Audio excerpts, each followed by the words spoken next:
The crypto markets once again took off over the past couple of days as news of a potential Ethereum ETF is seeming more likely.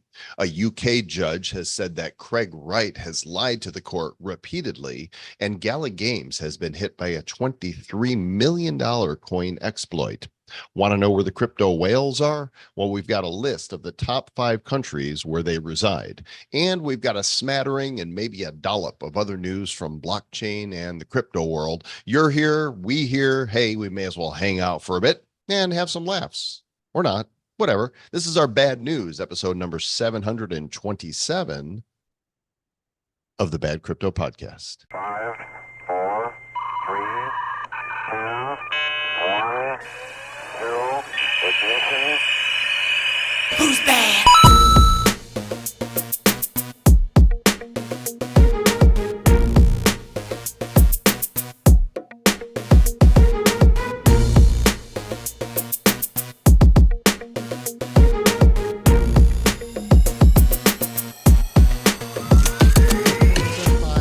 The fours and the threes and the twos and the ones. Who's bad? Ka-ching. Hello, Sir Lord Travis. It's another show. How are you, sir?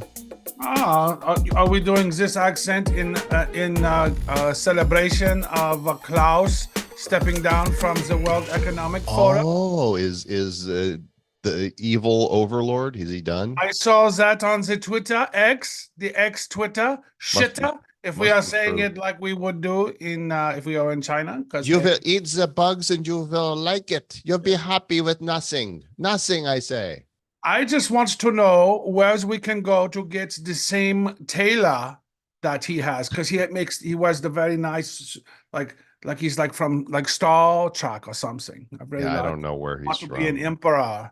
Yeah. Overlord as well. Joel Comm. Welcome to the show, people. This is the Republic of Bad Cryptopia. Sir Lord Travis, Sir Lord Joel here because we can. Because why not? I mean, I think it's a thing. You may as well, because we're here and we've got news to talk about. And should we go ahead and get into it? I don't know, man. What's the fear index? I'm so fearful. Don't be afraid, Sir Lord Travis. Don't be afraid. The crypto market caps are sitting at $2.72 trillion right now. Bitcoin popped as high as 71,000 here, up 13.8% this week, currently sitting at 69,705. Timestamp, it is the 21st of May, 2:35 p.m. Eastern Standard Time. Ethereum is what's driving it. We'll talk more about that in a moment. 3,734, up almost 30% this week. BNB 614, Solana 177, XRP 54 cents, Dogecoin almost 17, and Toncoin at 640. Yeah. What are the big winners this week? Look at that. Look winners at this week. You got Phantom right there popping off, right? Along with Uniswap, the LIDO DAO, LADAO, Bonk popping off. Beam popping off, Theta popping off. There's been a lot of them, and most of these gains happen just in basically the last 24 hours, essentially. Most of them have. I want to actually talk about this. In the last 30 days, Pepe's up 120%, Bonk is up 50%, Floki's up 33%. Look at all these ridiculous meme coins in the top 100. And I think that the meme coins are more important to people than actual real technologies these days, which is weird to me, Joel. They just love the stupid memes, and they're like, yeah, it doesn't do anything, but it's cool. Well, everybody just wants to ride that quick 10x or more. Yeah. So are people scared right now? Let's take a look here. We are in extreme greed. It is at 76 right now in the crypto fear and greed indicator, and moving up. So that means people buying Bitcoin sitting just over 50% dominance right now. Are you afraid, Travis? I'm kind of afraid. I'm not really fearful, but I'm not really feeling greedy either, because it feels like, this seems like the part where Bitcoin has it repops back up. It's what it seemed like it was going to do, and then bust back through that all-time high is what it kind of felt like. And so what? We're just going to be in extreme greed for the next 6 to 8 months or 9 months or what? I don't know. I have to pull this. So I don't know that this is really good indicator right now. It doesn't seem. I'm going to pull this story up right now just because you were talking about meme coins. This just popped up on Cointelegraph here over the last day. Trader turns $2,200 of Sol into 2.26 million in 8 hours, made a 993x gain. And people are accusing him of insider trading as a result, but this is pretty crazy.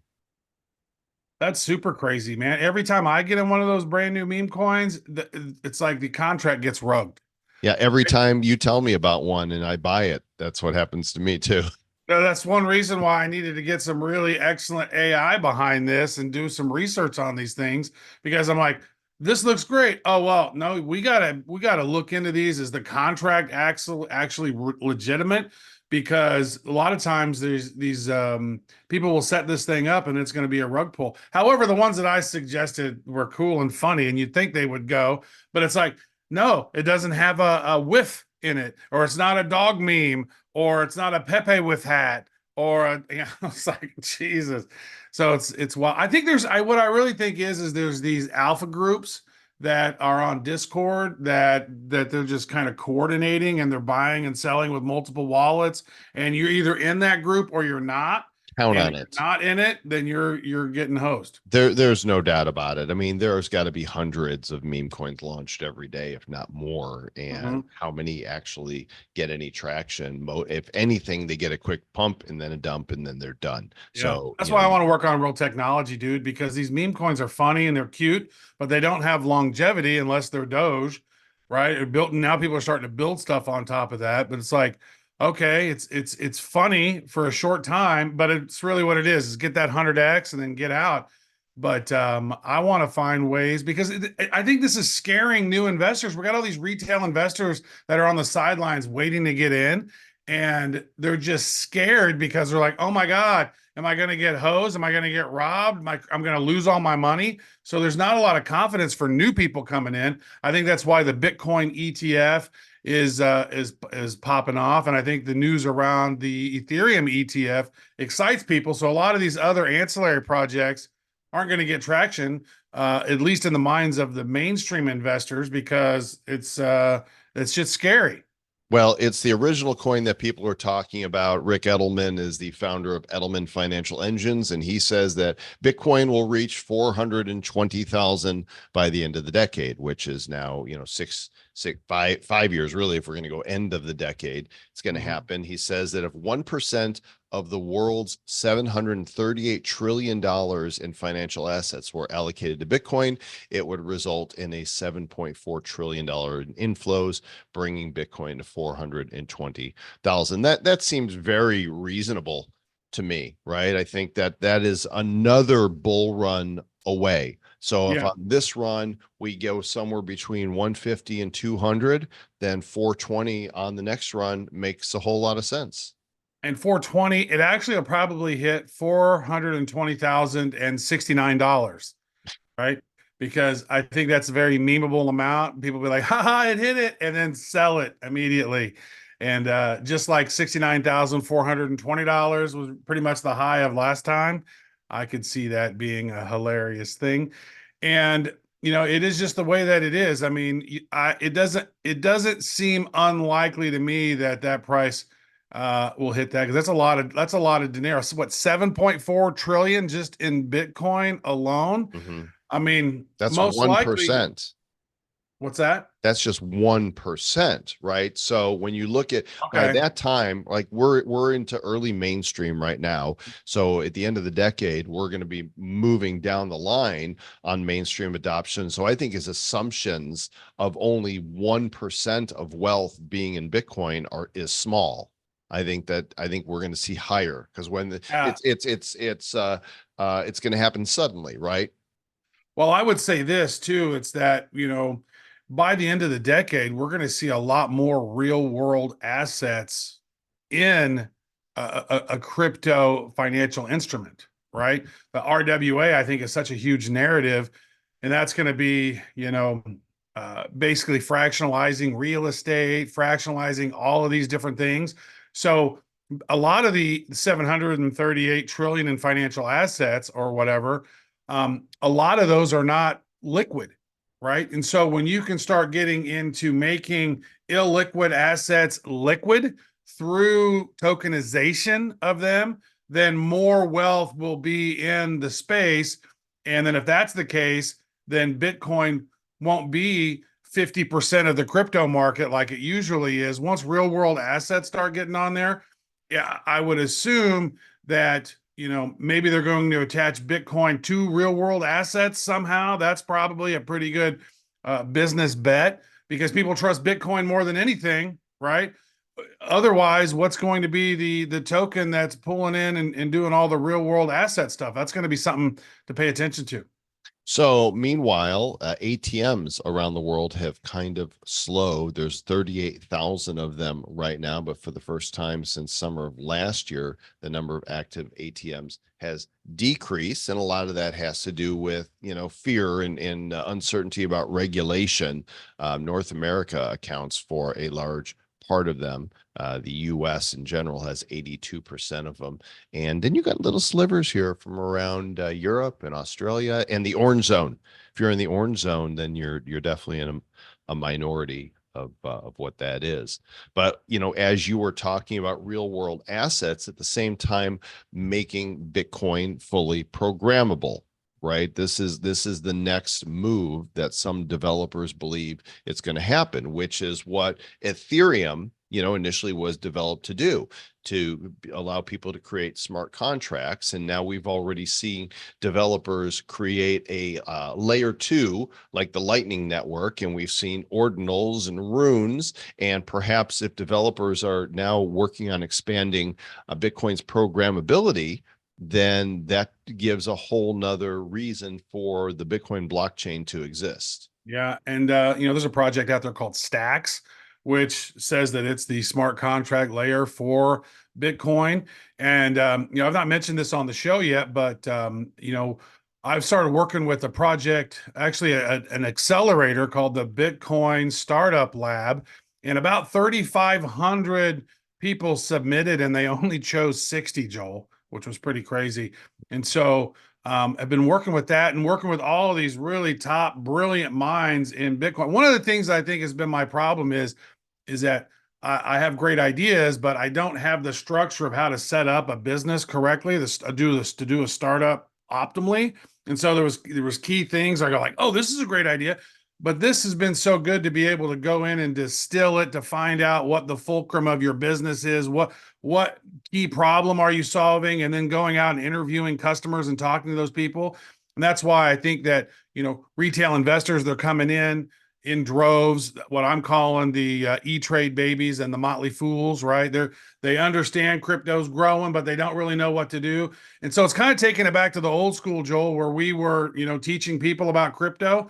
These E-Trade babies need to learn about this. And that's what's interesting is sitting in all these courses with all these speakers coming in and talking about how early we are with Bitcoin programmability. There's so much going on, and with where we are sitting right here in the cusp of Bitcoin just taking off in this bull run, people who are building on this, I think, are going to have a pretty good runway if they have a good idea. As you said, Bitcoin ordinals, BRC20, runes, the L2s being popped up on top of them, stacks, and then also with ICP. Joel, with the chain fusion and being able to build on ICP and then having it be able to transact on Bitcoin. There's a lot of really interesting stuff in that. And so that's one reason why I'm building coinresearch.ai is because, for one, there's a lot of stuff we don't understand. So we got to bring in brilliance and bring in APIs and then process it all with AI. So we're at such a unique time, I think, to be able to process all this data, whereas before we never were able to do that stuff. I think we need to have Udio write us a song called E-Trade Baby to play at the end of the show. What do you think?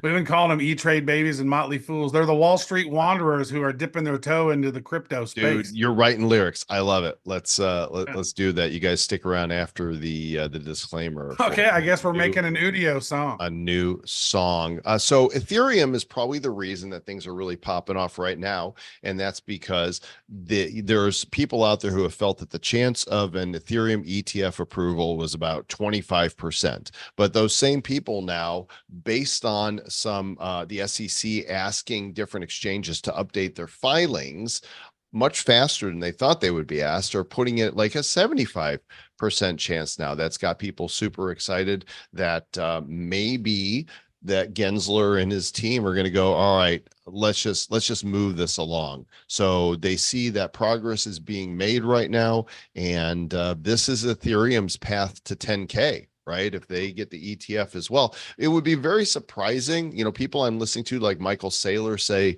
that a lot of people are waiting on the sidelines to invest in the Bitcoin ETFs because they want to make sure that Bitcoin is the coin. So now, if there's choices to be made, then you've got these enterprises that are like, well, where are we going to put our holdings? Where's it going to go? They, a confused mind says no. Too many choices makes it difficult. So Yeah. I really don't know what's going to happen here. My gut tells me that while approval may eventually happen, that they're going to drag their feet for a while on this. Totally going to drag their feet, because what happens when Ethereum has an ETF? Then what's after that? A Solana ETF, and then what, they're going to have Doge and the Pepe ETF? Like, Yeah. But when we're sitting on the edge of, hey, this might be a security, this might not be a security, how could they go ahead and say, yeah, go ahead and do it, if on their roadmap they don't have it? It's like, are they going to originally try to shut it down? How are they going to do that after they set up an ETF? It just seems like it seems strange. But what we do know, and we've talked about it multiple times, is how innovation is leaving America, and so that's why it's kind of freaking people out, I think. And it scares the crypto market back and forth when it goes through this stuff, Joel. Don't be afraid. It's okay. It's okay. We're here, guys. Don't be afraid. We'll hodl you. We'll hodl you all the way to the end. This is an Hold me interesting number. closer, Tony Danza. So if you are an Ethereum holder, then you are probably likely to be in profit. When Ethereum hit $3,800, it's sitting around $3,750 right now. 90% of holders of ETH were officially in profit for that short time. So getting close, if you bought at the top, which was what, 4,300 during the last bull market, here it was, the all-time high was 48.91. But people think that ETFs getting approved are going to move things along quicker. So congratulations, if you're one of the 90% that is in the black with Ethereum. But Trav, you were talking about the uncertainty and all that, and part of what's interesting right now in Congress is there is a bipartisan bill for blockchain competitiveness that has passed the U.S. House of Representatives. It is called the Deploying American Blockchains Act of 2023, and it was approved 334 to 79. And it directs the Secretary of Commerce to take actions necessary and appropriate to promote the competitiveness of the United States in blockchain technology or other DLT. So this kind of I think there's people that are going, hey, we're losing our influence here, and people are going offshore. We need to promote blockchain because there's no stopping it. So now, I guess now it goes to the Senate, and we'll see what happens. Yeah. And then, so Joe Biden has said, regardless of whatever happens, he's going to veto this type of bill. But what's interesting about this is taken to task the Secretary of Commerce with promoting blockchain technology, not the SEC. And so really, this comes into, all right, do you want to shut this industry down at its knees? If you do those kinds of things, then we see Singapore and we see Dubai and the Middle East and all these other places gaining lots of popularity. And it seems to me that maybe Caitlin Long and Wyoming should be advising on a lot of this stuff. And there's a lot of different crypto related bills going around the Congress right now. And then, you have Elizabeth Warren coming out making regular videos talking about the demonization of crypto and how bad it is and all the money laundering. And if we just had a look into her foundations and just saw where all the money come from, I don't know that she would be so vocal about that. That's That's not corruption advice. That's just me saying, you're speaking a little too loud over there. Probably Yeah, ought to shut your face. right. You're what one 10/24th Native American face, that one. So, along the same lines, the American Bankers Association is telling House leaders, hey, we are not fans of the Federal Reserve's CBDC plans. And there is a bill out there right now that would stop the Fed from creating a CBDC for individuals and using it for monetary policy tools. It's called the CBDC Anti-Surveillance State Act, and it now has 165 co-sponsors, and they're getting ready to vote on it maybe as soon as this week. So I know that some needs to other be shut down. Yeah, there are some other states that's doing some stuff along that as well. So they're saying, hey, we're not going to approve any sort of CBDC. Now, I think that the powers that be, how they brought in 10 million people across the border, mostly dudes that are military age, and what are they just going to be homeless, right? They need money, so it's like they're building their case for why they need a universal basic income, right? And so it's almost like, hopefully we can stay away from that, because programmable money is only good when it's decentralized programmable money, when it's programmed by a central bank who's telling you where you can spend it, where you can't spend it, how far from your home you can spend it. And oh, by the way, you can't spend it now because it expired. You didn't expend your money fast enough. Like, that's just all weird stuff. And hopefully that it puts a kibosh on that. From the river to the sea, cryptocurrency shall be free. Oh, Is nice. is that a thing? I don't know. What river, what sea?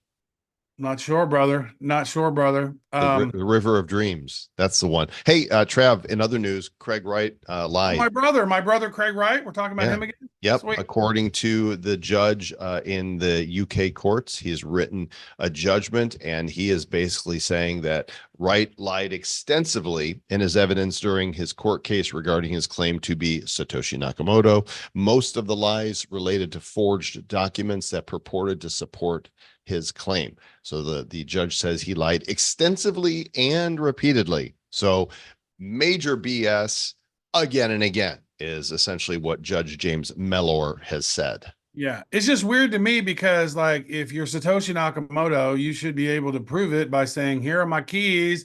I'm just dropping these nuts on the table and I'm going to move some Bitcoin from this.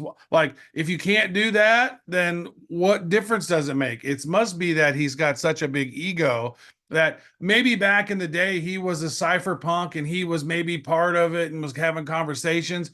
But if you don't have the keys, you don't have the crypto. And so sit down and shut up. One sat, that's all it would take. We know Satoshi's wallets, move one sat, and that's it. Case closed. You done did it, or you're close enough to the guy who did it that you may as well be him, right? Right. I mean, pick up the phone. Yo, Naka, need you to move one sat to this wallet. Could you please? Hey, what's up, my Naka? My Moto. Oh, that was close to getting us canceled right there. Be careful. I'm skipping this next. That one. I'm skipping the next story because I don't care about it, but this one I care about because we've been working with Gala Games for a long time, and apparently there was an exploit due to messed up internal controls. That's quote $23 million. What happened here? A hacker. Yeah, it looks like 600 million Gala tokens worth about 23 million. And which is crazy because at the all-time high, it was around 90 something cents. So that would be almost 500 million. And so they basically minted, it looks like they minted 5 billion new Gala tokens and then sold them on Uniswap. So so it looks like, how can you mint new tokens unless that contract is already locked? So they have frozen the compromised wallet, they've removed unauthorized access, and they burned the remaining 4.4 billion tokens. So he or she was able to get the 600 million scam tokens out, but the other 4.5 or other 4.4 billion were still there, and those can no longer be exploited. But the price tanked about 40 or 20% as a result of that.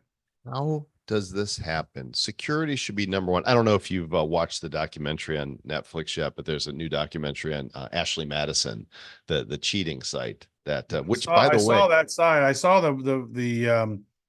but I didn't look at it. it's very interesting. And, behind the scenes, they're saying, we promoted that this was completely secure. All of the badges they had on the site of security and audit, it was all BS. They made them on Photoshop and they just put them on the site.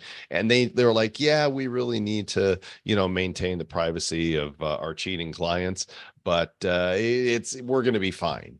And then, of course, hacker got in, and they're like, exploited everybody's information. Is that what happened? Yeah, there never really was, security in line. But now when you're dealing with something like this, and that was a huge business, there was like something like 37 million users. But how many of those were real users? You know what I mean? Like anytime you get on any of these dating apps, and you've not had to worry about that for a long time, but myself being single dude, have been on these apps. And it seems just like most of them are bots. Like they don't even, it's like they're seeding these accounts in these different platforms with fake users.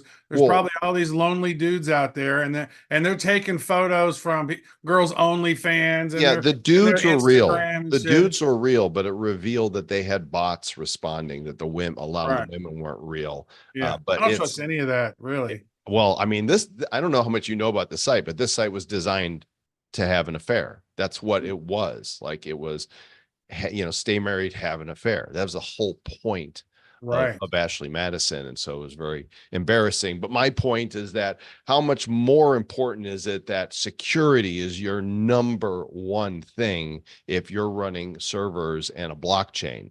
To have a hacker be able to get in and mint 5 billion tokens. Yeah.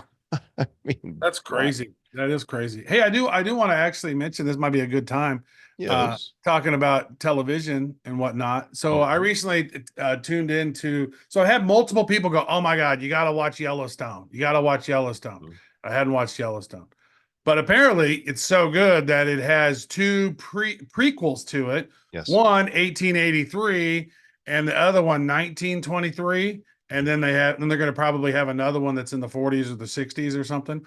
But such a great series, man. Like I didn't watch 1883. I watched like a 20-minute catch up on it. And I go, okay, this looks interesting. And so I watched 1923.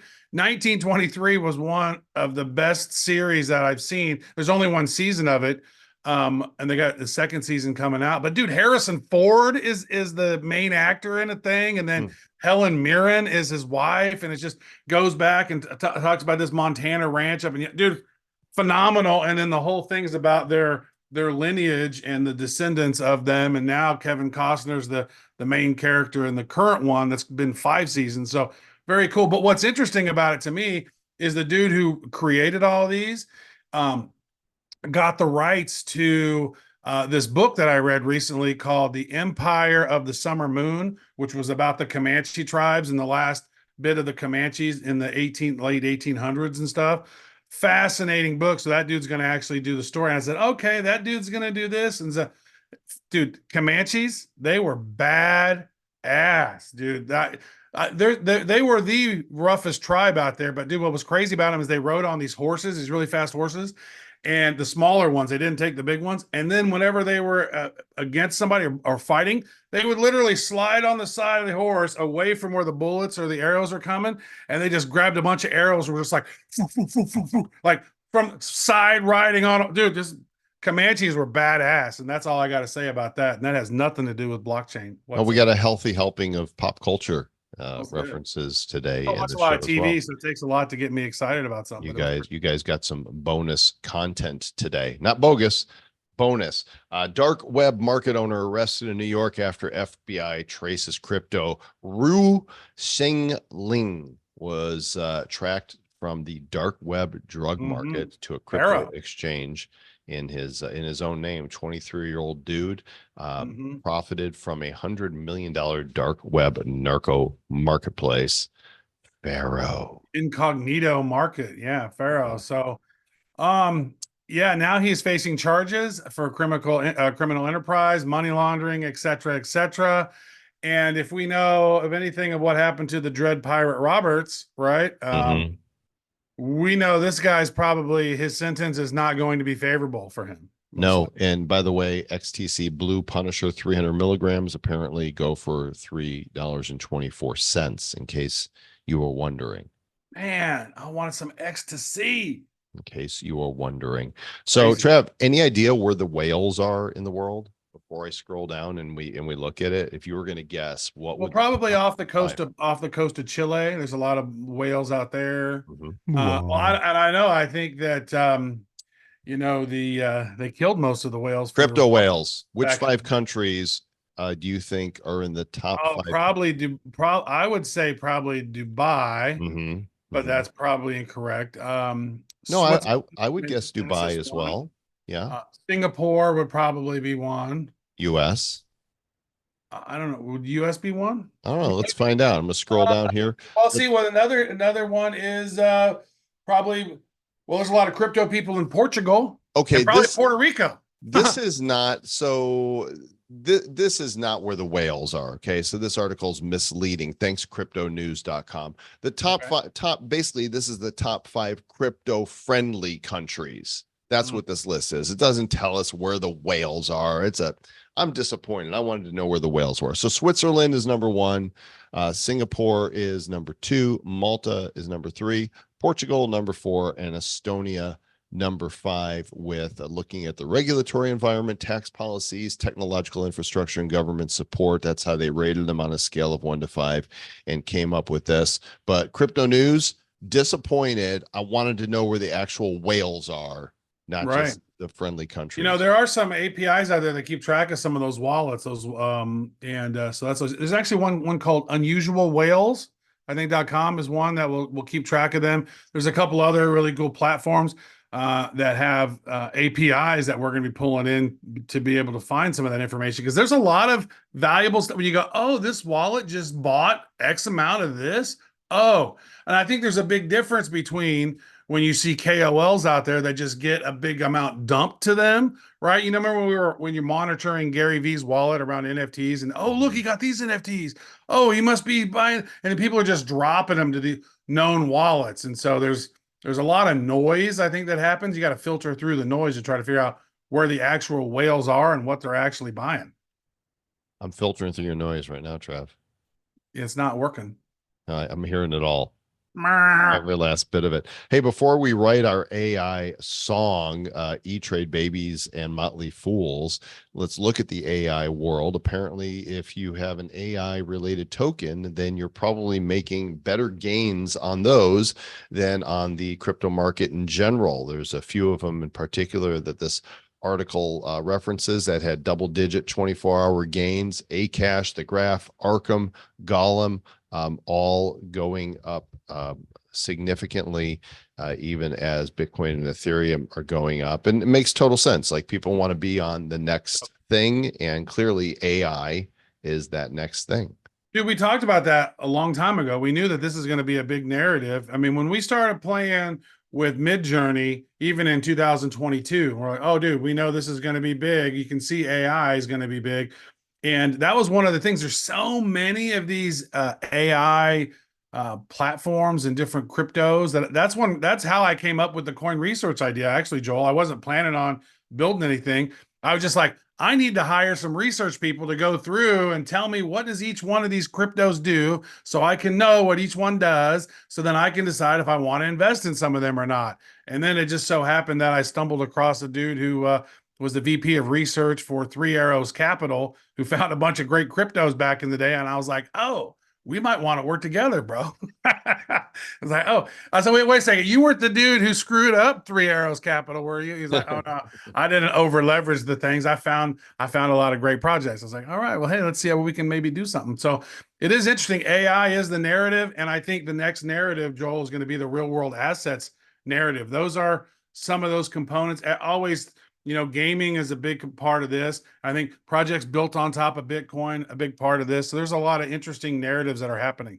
So, a lot of people would think that exploits would be some of the biggest threat in AI right now, but it's actually social engineering that is accounting for 90% of cyber attacks. You've got all kinds of deep fakes and AI manipulated audio, people hijacking YouTube channels, other socials, spending all kinds of fake content.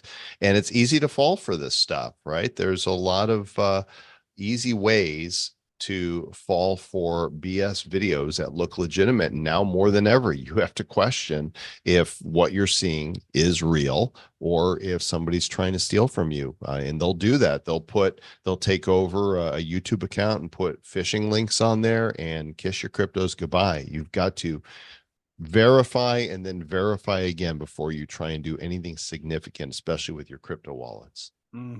Yeah, that's a big number, dude. 90% of all cyber attacks are social engineering, not technical exploits. Like that headline right there is wow. Dude, I don't know if you've noticed this or not, like when you're watching YouTube, like before you're watching a video, and then all of a sudden, like you see like, oh, I'm Brian Armstrong of Coinbase, and we're noticing a lot of blah, blah, blah. And then you see Michael Saylor going, blah, blah, blah, and they're just completely AI, but it's almost like, the Motley Fools and the E-Trade babies aren't going to necessarily know that was AI. They're going like, oh, I need to go sign up over here and do. So it's like, man, so there's definitely an element of education that has to take place because, dude, even smart people are getting scammed in this space. Easily. So what kind of song is E-Trade Babies and Motley Fools? I think it's, can we do like a swinging song, like a lounge style? Like a lounge. I do prefer the lounge style versions of it. I think we could maybe do a couple different ones and see which ones we end up liking. Because All right. Motley Fools, it could be fun to have one that was like Motley Crue. Hey gang, thanks again for joining us and tolerating us and sticking with us. If you're still here at the end, you will be rewarded. Good karma is coming your way and a funny song as well if you'll stick around. Fat gains are coming to your stack. PH8. Fat sats, baby. Make sure that you like, review, comment, share, tell your friend, tell your neighbor, pet your dog. We'll catch you on the next episode. Until then,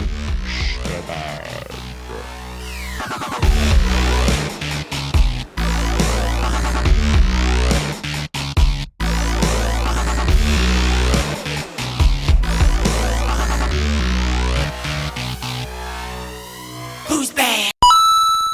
The Bad Crypto Podcast is a production of Bad Crypto LLC. The content of the show, the videos, and the website is provided for educational, informational, and entertainment purposes only. It's not intended to be and does not constitute financial, investment, or trading advice of any kind. You shouldn't make any decisions as to finances, investing, trading, or anything else based on this information without undertaking independent due diligence and consultation with a professional financial advisor. Please understand that the trading of Bitcoins and alternative cryptocurrencies have potential risks involved. Anyone wishing to invest in any of the currencies or tokens mentioned on this podcast should first seek their own independent professional financial advisor. You're going to step out. That makes sense. Dude, Fat Sats is such a great name for something, dude. Like that would be like, Like a rapper name. Or it's like, some like reward system or something. Like, hey, check us out. We're at Fat Sats. Oh man, stack your fat sats. Sit on your sack. Don't sit on your sack. That's painful. I did that shit one day. I was like, oh, my huevo. Need to call the adjustment bureau when that happens. That's not going to work at all.